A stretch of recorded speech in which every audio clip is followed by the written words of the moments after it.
Hello and welcome to today's Starseed Healing Circle. I hope you are all well and that you are ready for our next session.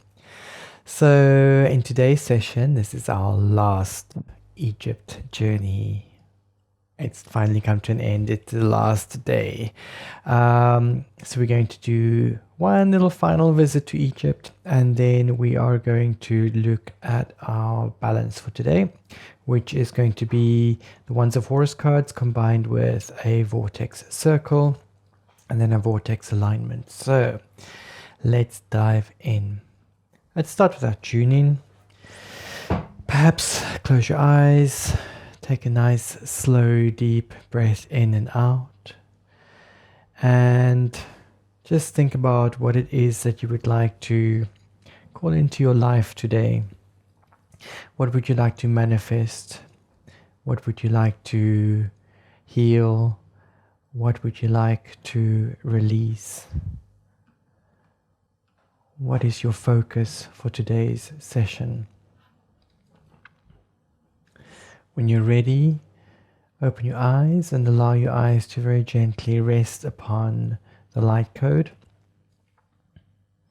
Perhaps tracing the lines like a labyrinth for the eyes. Today we are tuning in with the light code for intuitive action.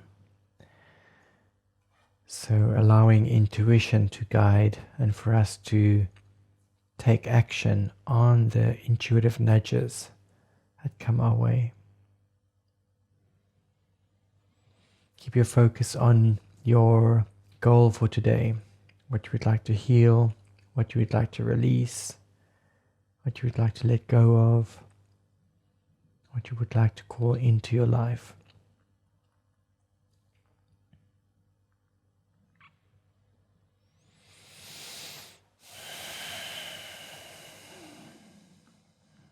Okay. So, as I mentioned, today is our last little visit to Egypt. We are still at Saqqara. We are going to be visiting the Step Pyramid, the Mastaba, and the Tomb of Unas. So let's get into that, and then we get into our healing. So I'm going to start with the Pyramid of Unas, and on first glance, when you see the pyramid, it doesn't look like a pyramid. It literally just looks like a heap of sand. And in fact, when you get very close to the pyramid, it looks even less like a pyramid than anything else. It looks literally like a heap of sand.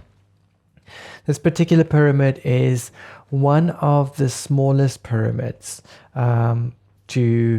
to be around. It's also quite damaged on the outside, but what makes this one significant is that inside it has a huge amount of funeral text, so the hieroglyphics that map out the Book of the Dead and the afterlife. This is probably one of the pyramids with the most complete funerary texts in that they've discovered to date.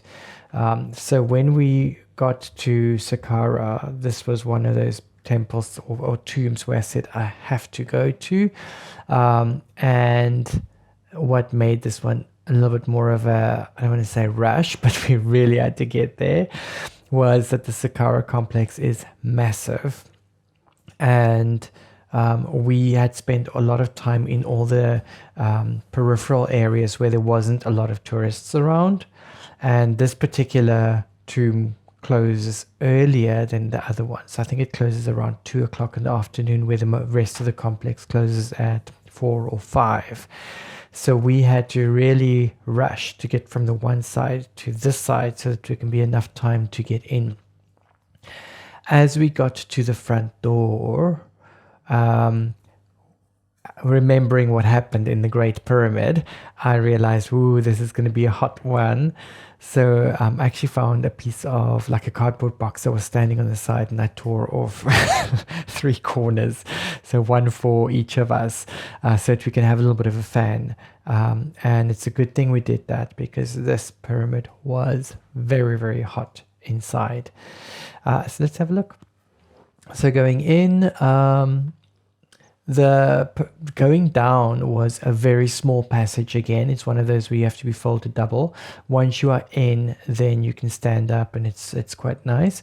But you'll see that the doorway at the end there is actually quite small. So wherever there's a doorway going through to anywhere, they are really small. And it's not just like a door, it usually is a little bit of a tunnel before you go through.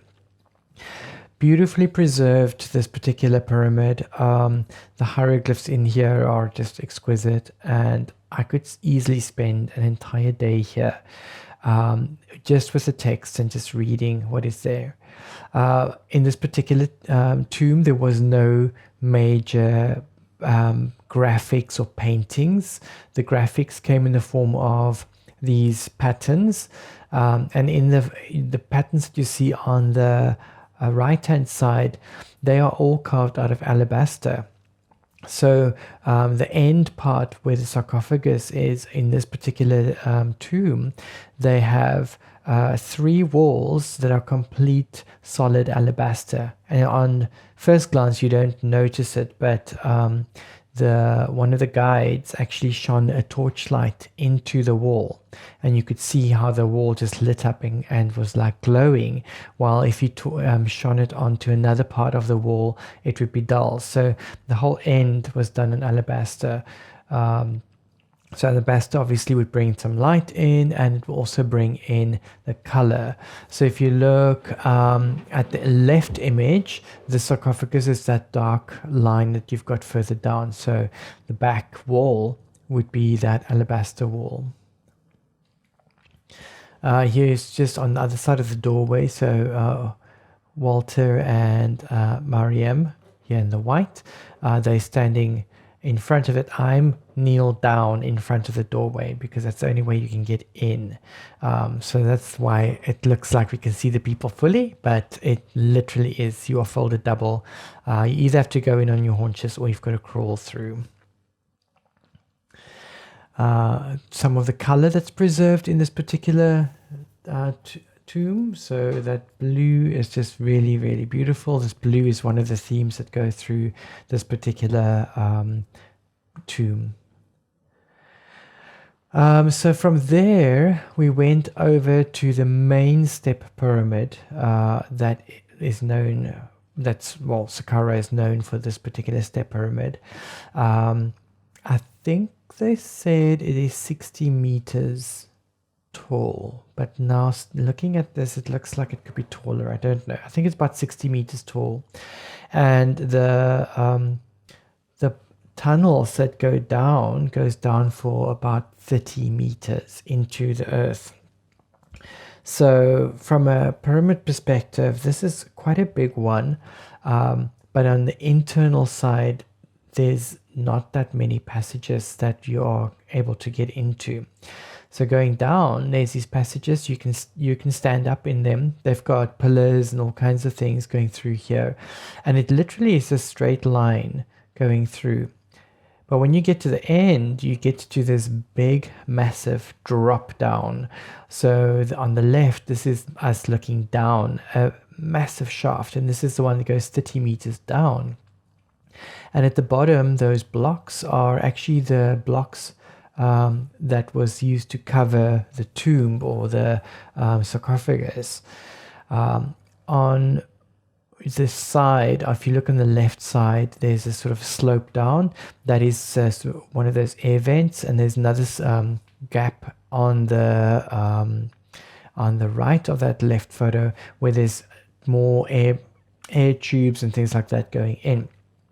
Apparently, at the bottom of this pit, there is a complex of tunnels and rooms and things. This is not, there's no access to this, so we couldn't get down to this, but apparently they do have private access. But when it comes to private access for any of the tombs or pyramids or anything in Egypt, it is a huge amount of money to pay. I think it's about 2,000 or 2,500 US dollars. Then it gives you private access and 2 hours of private time in the pyramid.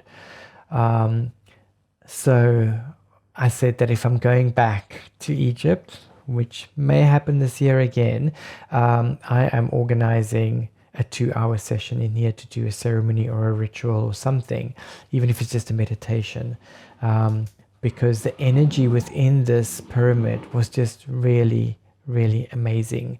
Very different to the Great Pyramid in Giza, but yeah, there's a beautiful energy here. Looking at the right image, that is from our vantage point where I took the photo down. If you turn up and look up, that is the top part of this pyramid. And you can actually see these massive beams, wooden beams, to hold everything in place. And then they would put the stones around that. So this pyramid, massive. Again, it feels very different to the one that we had in Giza. But yeah, if I could get in here to do a 2-hour ceremony in that lower section, that would be really amazing. So maybe next trip. Yeah, then going out, back to the outside again, at the back of this pyramid, there is this box or room that is completely closed off, and there's just 2 holes over there. You can see there's 2 holes with a dark circle around it, where people were like touching and looking through. And so looking in from the side, there is a little window that they made so you can see in. You'll see a statue of Osiris, and then looking through one of the holes, you can see the statue from the front. So these rooms that were completely closed off except for a little hole was I think it was called a sadek, and the sadek is a room to how do you call it, house or home the ka. The ka is the astral body of the person. So the statue is the almost like the holding place where the ka can go into. The hole is for the ka to move through when there's offerings placed on the opposite side of this wall. So you'll find this in a lot of tombs where there is a room somewhere and it is completely cornered off or blocked off, except for a tiny hole or 2 where you can look through to see the statue on the opposite side. So this particular room was made for Osiris, the god of the underworld and resurrection. And yeah, this is at the back of that pyramid. So I'm assuming that what they would have done was to bring offerings to Osiris before they would then go into the main funerary temple to do other rituals or ceremonies. Then just leaving the complex of the mastaba, you've got these buildings that are set up in rows, and each of the buildings contain these little chambers or rooms where there's a little window in the back where there would have been either a statue or where offerings would have been made. There's little staircases going up and in, but this whole complex is quite a long row of this, and it goes like little stalls. So this would have been smaller individual places of worship, or places where you can bring offerings if you came to the basically the cemetery, because this area was a cemetery. So they would have gone for any ceremonies or rituals before a burial, or maybe even afterwards, or on festival days. They would come here and bring offerings. And so as we left, you can see this thick pyramid, and then just off to the left of that, those buildings. So the buildings actually form like a big courtyard that goes around where we would go to the step pyramid. So this leads us to our healing session for today. So in today's session, like I said, I've got the Wands of Horus cards. We're doing a life alignment session. I'll bring the photos up. I've got the chart right in front of me here. So I'm going to be working with the work over here. I've got the Divine Masculine, Divine Feminine. I'm going to be using these to just energize and work as we go along. Let's put these here. And then I'll guide you through our process. Let's have a look. Okay, so I've got two images up. The first image is our first stop. So I've got, this is the vortex layout for the endocrine system. So healing the endocrine system. So working with glands and hormones. And then I drew a card to see what this was about. And the card that we have is the desert. So with the desert card, you can see there's two characters, one facing off to the left, one to the right.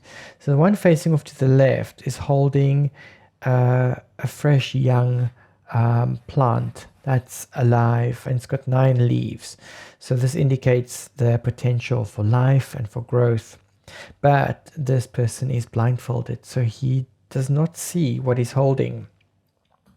Then the person moving off to the right, the gray figure, he has a box and the coins are falling out of this box, but he's wearing a mask, and so as such he can't really see what's happening either. So within this card, this is sort of just one of those cards that look very desolate, I think, as the name suggests, with desert. And it's interesting that we are in the desert with Egypt as well. But this shows us that there's potential for growth, there's potential for wealth and abundance, but it's almost like we're not seeing it. We either blindfold it, so we either blind it to what it is that we have. Perhaps when it comes to that, it is a reminder to be grateful and appreciative of what we have. So it's really to undo that blindfold, to get into a space where we can be appreciative again. And the masked person, whenever we're wearing a mask, we are not being authentic or vulnerable. And so by pretending to be who we're not, we actually losing out on the wealth and abundance that could come our way. So we're in an interesting situation here with this desert card. There's so much opportunity for growth, for abundance, for wealth, for whatever it is that we need to experience, but we're not quite seeing it. And so this is going to be added to our circle, which is in the center of the circle, the card. And then we're going to be working around this. Now, how this works is each card has its own signature or vibration. It's got a toroidal field. When we put them into a circular position like this, the fields start interacting with each other and forms like a vortex of energy. In the center, we've got the divine child, which is going to be almost like a pulling in of energy towards the center. We've got our light code in the center. I've got a little piece of paper that's got every single one of the emotions that we're working with. All of our body points, the questions, and everything is written on there. And then our card is on top. So the whole healing session is basically here. And in a moment, the card I drew after I done all the dowsing for the healing session. So it's going to be interesting to see how these things line up. Okay, so what I need you to do on your side, let's go through some of the bits of information, and then we'll get into the balance. So on your side, what I want you to do is maybe make note of the emotions, make note of the information that comes down. If you do not relate to something, just imagine that you did, or imagine what it would feel like for you, because some of these emotions and things will go deep, and it will go back to another time, whether it's in this life or another life, doesn't really matter. But we are working as a group, so remember we are holding space for each other as well. Okay, so our first emotion that comes up, and this is in relation to whatever your focus or intention is for today, is withered, and it's in relation to sensuality. Withered in relation to sensuality. So where is your sensuality withering away? The dimension on top of this is conception. So this is something that is not just coming from now. Conception usually means it's coming from way back from when you were conceived. So it could be a pattern or something. It could be something from your mother's side that you've picked up and that you're carrying with you. But on some level, your sensuality is withering away. The sabotage or the excuse that comes up in relation to this is, I can help the way I am, I cannot help the way I am. So this is the sabotage or the excuse is what would come up. So when we look at our goal or your focus or your intention for today, put on top of that withered away or withered and sensuality. And then if you're moving towards your goal, what happens is this sabotage comes in that says, I can't help the way I am, or I can help the way I am. However, that's going to work for you. The emotion for the sabotage is legacy, and it's in relation to mortality. So what legacy are you leaving behind for the world? And how does that impact and sit with, I cannot help the way I am? How does I cannot help the way I am hold you back in relation to your goal? Which then also go back to withered and sensuality. So try and make connections with all of these. Pause this video if you need to, make some notes, make some mind maps or something. Just start putting the things together and really feel what it is that you're working with here. Then our priorities that we've got working with today is the emotional body. So we're definitely clearing something away on the emotional level. We're working with the brow chakra, so the third eye. So this is the ability to see, have insight, our dreams, our aspirations, the ability to see the bigger picture. Then we have the autonomic nervous system. This is your automatic side of the nervous system. So all the stuff that you don't think about, your breathing, your heart rate, and things like that. We have the lungs. Lungs are about clearing away. If you're looking at emotional level, it's sort of grief, guilt, and things like that. We have energy blockages as another priority. So any blockages that we are clearing here. And the next one is the transverse colon. So transverse colon is the one that goes horizontally across just under the diaphragm. I'm not going to go into too much detail about the priority points. I've got them written down, so we've got all of those in. Then from an emotional point of view, this is the ones where you want to write down and maybe see what these things would mean for you.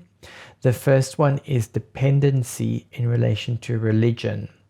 So this may be now, it could be something that's from way back when you were a child. Dependency in relation to religion. What does that mean for you? How does that mean? What is it? How does that work in relation to your goal? And how does this make you feel?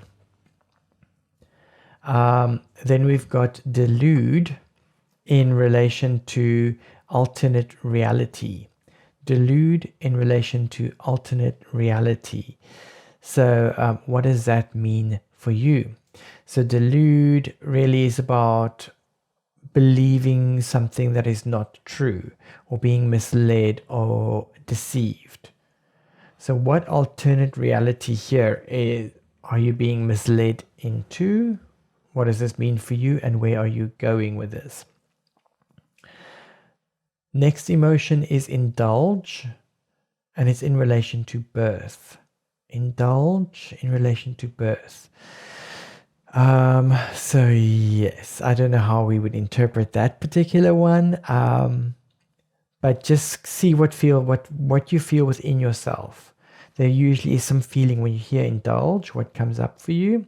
Birth.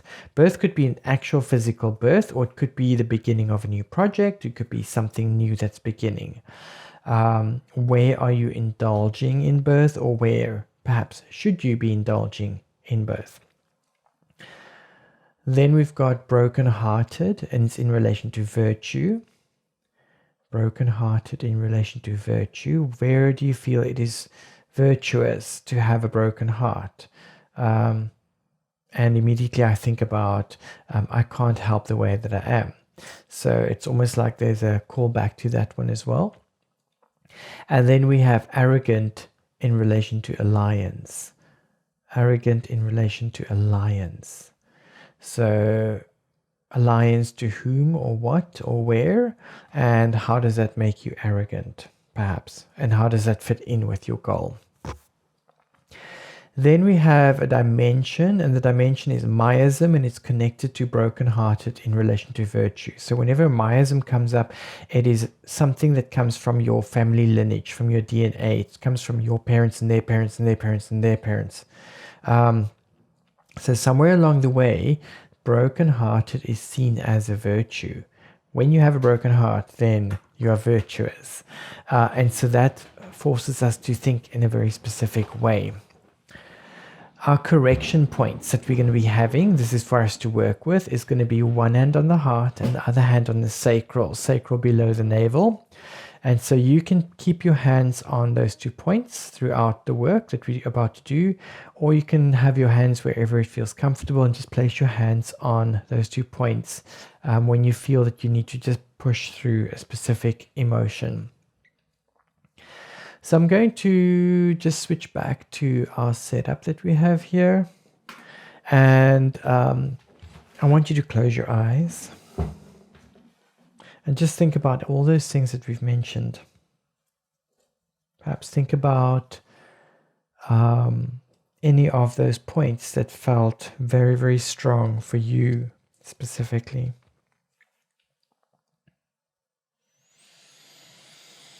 And then we want to connect to a person.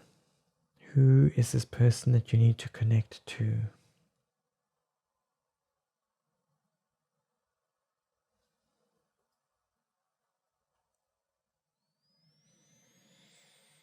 So just imagine in your mind's eye this person that you need to connect to.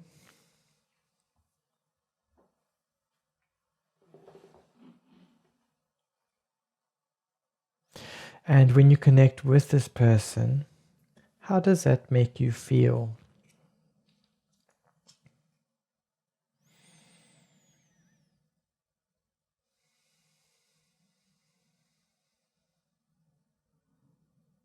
Now, while focusing on this person and how this is making you feel, receive the energy from this, whatever this energy may be. Just receive that. See it, feel it, perceive it.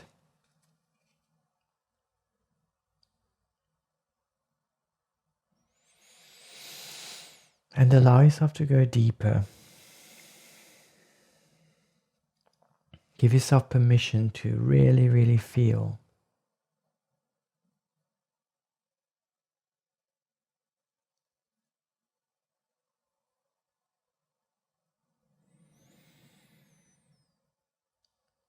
And when have you felt this before?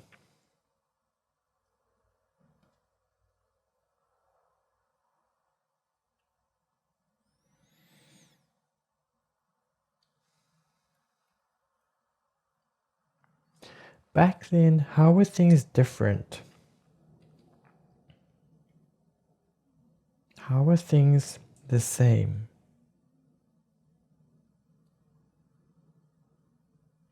How do you compare the two?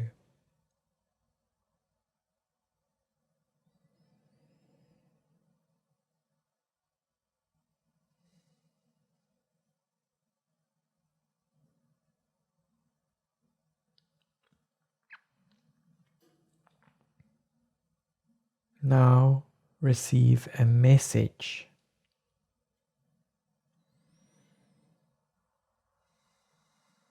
What does this message say to you? How does this look?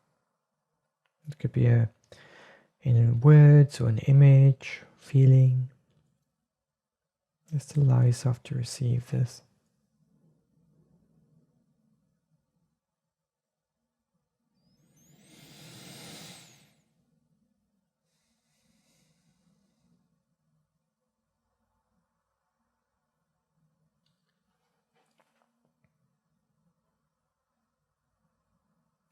When have you felt this way before?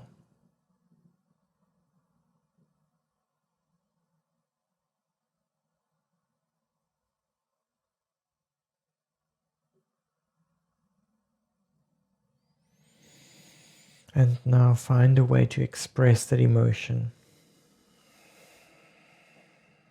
You may do this in the form of words or a sound. Just give yourself permission to express this emotion.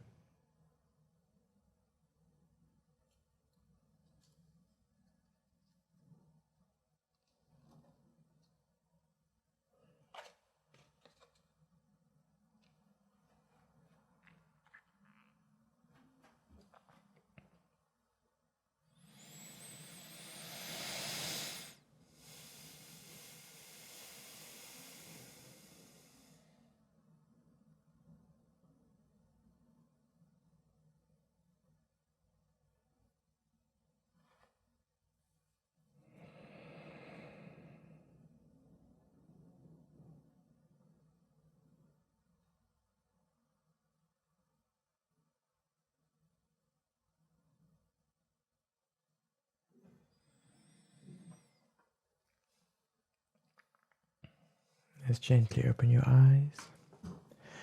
Place one hand, doesn't matter which one, on your thymus, the upper heart. Just take a breath in and out just to settle into this.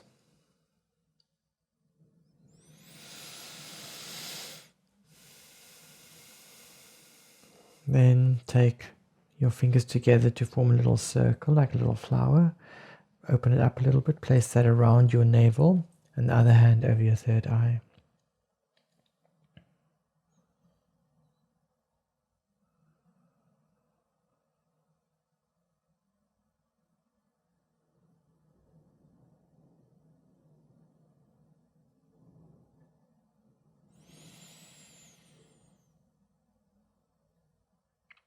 Okay, next take the back of your hand, bring it about 10-15 centimeters away from your chest, just a little bit of a gap. And you want to do that, if possible, over the sacral chakra. So now that you've got that distance, just over the sacral, move your hand away and then take your palm onto the sacral and the other hand onto your crown.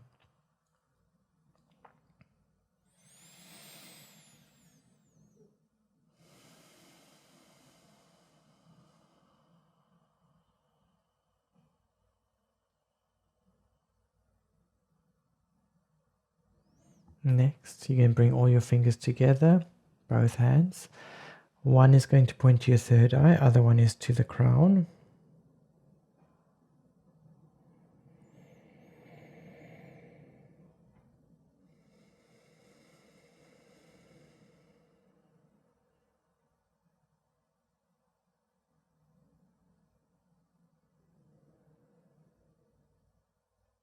Release. Next, you can take your fingers in a row and you're going to put them onto the glabella, so in a straight line, your fingertips, and the other hand you're going to place onto your crown.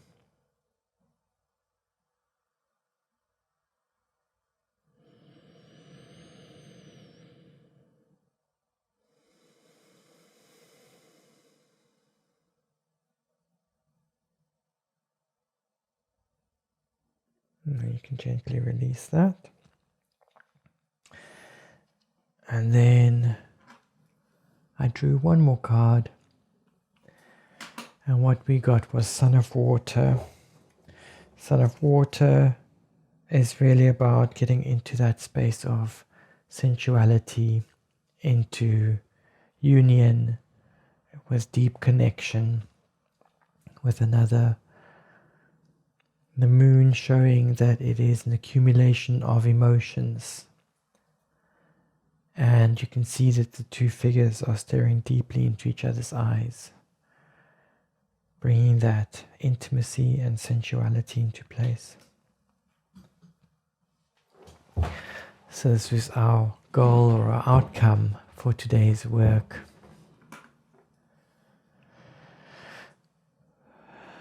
Okay, and then homework. So as always, I give 2 pieces of homework and it's up to you whether you want to do both or one. And one piece of homework is going to be a little bit hard. So again, I'm doing this with dowsing. So I work with my numbers and then I see what is the thing. So no control over what's happening there. So the first piece of homework is energetic recalibration. Why I'm saying it's hard is because I developed a technique and I'm the only one at the moment teaching it and working with it. And energetic recalibration is really a way to reset your proprioceptor receptors. So it's a very interesting session. Usually I do it in person. I guess I could do it remote, but I haven't done enough experimentation around that. But perhaps we need to do a session maybe in our next one to see if it's going to, how it will translate over remote. And the other piece of homework is chanting. So finding your favorite chant, or maybe a set of chants that you work with, and then bring that into your daily practice. So that concludes our healing session for today. Yes, let's see how this unfolds. So next session, no more Egypt. We have now done with Egypt. I did get something that came up this morning, and I am still toying with that, still trying to figure out how this is going to pan out. The instructions that I was given was to stop the healing sessions and to focus more on teaching. So again, I'm not sure how this is going to pan out. For now, I'm just going to stick to the healing sessions because it's working, I guess, and the people who are participating are really receiving some benefits from the healing, I'm assuming. And if I switch over to a more teaching style, I'm not sure how that's going to look yet and how that's going to unfold. But this is something that the information was given to me about 2 or 3 weeks ago already, and I sort of just kept it under wraps. But like this morning, it came through quite strong that the healing sessions need to maybe come to an end and focus more on teaching. So don't know how you guys feel about that. I will not be taking these videos down though, so you are always happy or welcome to come back and replay any of these things. But again, I'm not going to make any changes just yet. I'll see how it goes. But yeah, if you've got any interest or any insight or tips or ideas or questions or whatever, just drop them into the comments and let's see how we can make this happen and how we can make this work. So I'm sending you lots of love and light, and then I'll see you in our next session. Take care for now. Bye.